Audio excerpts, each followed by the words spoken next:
Reparación de neveras Monogram. Aquí estamos enseñando una nevera Monogram de la línea General Electric. Aquí estamos enseñando la nevera para que la vean completa. Una Monogram de 42 pies cúbicos. Aquí estamos enseñando el equipo. La temperatura que está el equipo para que lo vean. La información de la compañía. Aquí estamos enseñando la nevera Monogram para que la vean completa. Aquí estamos enseñando el equipo. Está funcionando. Para que sepa, una Monogram. Ok, aquí estamos enseñando el equipo. A esta nevera, mírenlo aquí funcionando. A esta nevera se le cambió el main inverter. Mírenlo aquí. Escuchen el compresor funcionando. Para que lo vean. Aquí se le montó un inverter original, tiene eléctrico. A la nevera se le dio mantenimiento al condensador. El equipo no tiene mantenimiento y se le dio mantenimiento al condensador. Reparación de neveras Monogram.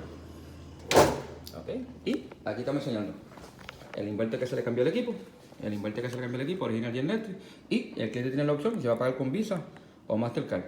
Para servicio te puede llamar al 787-297-1487 en la isla, en el área metropolitana 787-379-5639 y en el área norte de Puerto Rico al 787-533-1487. Recuerde que los aeropuertos están aquí, no tiene que pagar por piezas, sobre 10.000 piezas disponibles en stock. ¿Okay? Recuerde, número 1, en piezas y servicio.